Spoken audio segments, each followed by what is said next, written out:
Hello friends, வணக்கம் and welcome to கலந்தீஸ் channel. இன்னைக்கு கலந்தீஸ் channel என்ன வீடியோ அப்படின்னு பார்த்தீங்கன்னா, ஒரு instant quick evening snack recipe தான் பார்க்க போகிறோம். இது இன்ஸ்டன்ட் அண்ட் ஈஸி மட்டும் இல்லாமல் ஹெல்த்தி ரெசிபியும் கூட. வாங்க என்ன ரெசிபி எப்படி செய்யறதுன்னு பார்க்கலாம். இன்னைக்கு நம்ம செய்ய போகிற ஸ்நாக் பார்த்தீங்கன்னா easy and tasty healthy recipe மரவள்ளிக்கிழங்கு அடை, ஸ்வீட் அடை செய்ய போகிறோம். இதுக்கு முக்கியமான இன்க்ரீடியன்ட் பார்த்தீங்கன்னா பச்சரிசி மாவு, 1/2 கப் பச்சரிசி மாவு எடுத்துருக்கிறேன். அது வீட்டில் அரைச்ச பச்சரிசி மாவு, நம்ம கடைகளில் கிடைக்கிற பச்சரிசி மாவுமே தாராளமாக யூஸ் பண்ணிக்கலாம். இது கூட பார்த்தீங்கன்னா 1/4 கிலோ மரவள்ளிக்கிழங்கு எடுத்துருக்கிறேன். இப்போ மரவள்ளிக்கிழங்கு நிறைய நமக்கு கிடைக்கும், மார்க்கெட்டில் கிடைக்கிற அன்னைக்கு நம்ம வாங்கி இது செஞ்சு பார்க்கலாம். தோல் சீவிட்டு நல்லா கழுவி எடுத்து வச்சுக்கோங்க. இது கூட 1 கப் வெல்லம். இது வந்து அஸ்கா சக்கரை, நாட்டு சக்கரைக்கெல்லாம் பதிலாக வெல்லம் போட்டிங்கன்னா தான் அந்த எக்ஸாக்ட் டேஸ்ட் வரும். வெல்லத்துக்கு அப்புறம் கொஞ்சம் முந்திரி பருப்பு ஒரு 10 பல் எடுத்திருக்கேன், தேங்காய் 4 ஸ்பூன், அதுக்கப்புறமா ஏலக்காய் தூள் இதெல்லாம் எடுத்திருக்கேன். இதெல்லாம் எதுக்குன்னு பார்த்தீங்கன்னா, அந்த அடைக்கு வந்து வெறுமனே வெல்லமும் மரவள்ளிக்கிழங்கு அரிசி மாவு மட்டும் இல்லாமல் கூட இதெல்லாம் சேர்க்குறப்ப வந்து அந்த டேஸ்ட் வந்து ரொம்ப நல்லா இருக்கும். நெய்யில் தான் நம்ம சுட்டு எடுக்க போகிறோம். மரவள்ளிக்கிழங்கு நல்லா பேஸ்ட்டாக அரைக்கணும். சின்ன சின்னதாக கட் பண்ணி அரைச்சாலும் ஓகே, இல்லாட்டி இந்த மாதிரி துருவிக்கிட்டிங்கன்னா நல்லா நைஸாக அரைச்சிக்கலாம். குறகுறப்பாக இருந்ததுன்னா நமக்கு அந்த தோசை ஊற்றுறப்ப அடையாக ஊற்றுறப்ப ஒன்று சேர்ந்து வராது. அதனால் நல்லா நைஸ் பேஸ்ட்டாக அரைச்சிக்கோங்க. அரைச்சி ஒரு பாத்திரத்தில் மாற்றிக்கிட்டு இப்போ வெல்லத்தை வந்து உருக்கி தான் நம்ம இது கூட சேர்க்க போகிறோம்.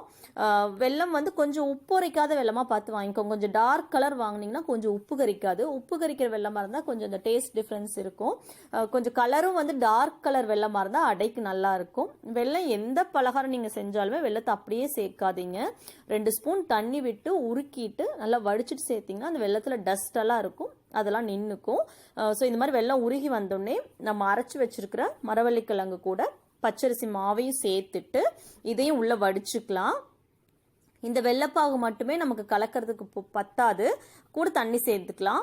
நீங்கள் நம்ம தோசைக்கல்ல வந்து எந்த அளவுக்கு அடை மாதிரி ரொம்ப தோசை மாதிரி ஊற்றுற அளவுக்கு நீங்கள் தண்ணி ஊற்றிடாதீங்க. கொஞ்சம் கெட்டியாக அடை தோசைக்கெல்லாம் நம்ம செய்வோம் இல்லையா, அந்த அளவுக்கு திக் கன்சிஸ்டன்சியில் வந்து மாவு கரைச்சிக்கலாம். இப்போ இது ஊறணும், ஒரு 1/2 மணி நேரம் 1 மணி நேரம் புளிக்க வைக்கணும் அந்த மாதிரிலாம் எதுவுமே கிடையாது. நீங்கள் கலந்தீங்கன்னா உடனே தோசைக்கல்ல காய வச்சு அடை ஊற்றிடலாம். அதாவது 10 to 15 நிமிஷத்தில் வந்து ஈவினிங் ஹெல்த்தி ஸ்நாக்ஸ் செய்யலாம். அது மட்டும் இல்லாமல் பார்த்தீங்கன்னா, இது வந்து நம்ம தோசை மாவு அளவுக்கு பெருசாக ஊற்ற வேண்டாம். ஏன்னா இது வந்து அளவாக கை அளவுக்கு சின்ன அடையாக ஊற்றுனீங்கன்னா தான் அளவாக சாப்பிட்ற மாதிரி தான் இருக்கும். ஏன்னா தித்திக்கு உங்களுக்கு நெய் ஊற்றிருக்கோம், தேங்காய் நெய்யில் வறுத்து போட்டிருக்கோம், முந்திரி பருப்பு, ஏலக்காய், வெல்லம் இதெல்லாம் சேர்க்குறப்போ நிறைய தோசை அளவுக்கு 4-3 சாப்பிட முடியாது, 2 சாப்பிடலாம். அது வந்து உங்களுக்கு அதுவே வந்து ஃபில்லிங்காக ஃபீல் ஆகும். ஸோ முந்திரி பருப்பு நெய்யில் வறுத்து போட்டுக்கோங்க.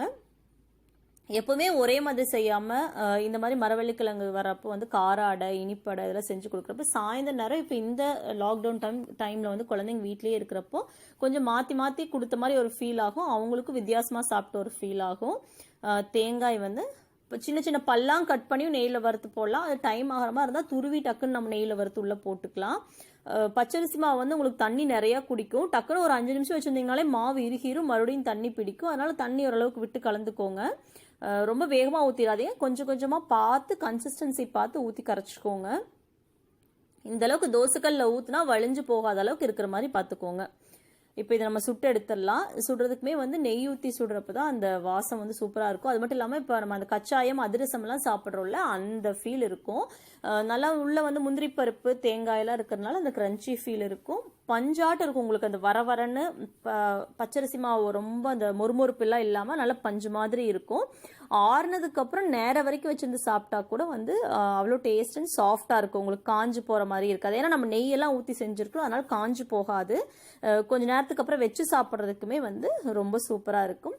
ஸோ இந்த மரவள்ளிக்கிழங்கு எப்பாவது கிடைக்கிறப்ப கண்டிப்பாக இந்த அடை ஒரு நாள் ட்ரை பண்ணி பாருங்கள். இந்த டேஸ்ட் கண்டிப்பாக உங்களுக்கு பிடிக்கும். அது மட்டும் இல்லாமல் ஹெல்த்தியும் கூட. மரவள்ளிக்கிழங்குல பார்த்தீங்கன்னா நிறைய அயன் அண்ட் கால்சியம் எல்லாம் இருக்குது. ஸோ ட்ரை பண்ணி பார்த்துட்டு எப்படி இருந்துச்சு அப்படிங்கிற கமெண்ட்ஸை கண்டிப்பாக என் கூட ஷேர் பண்ணிக்கோங்க.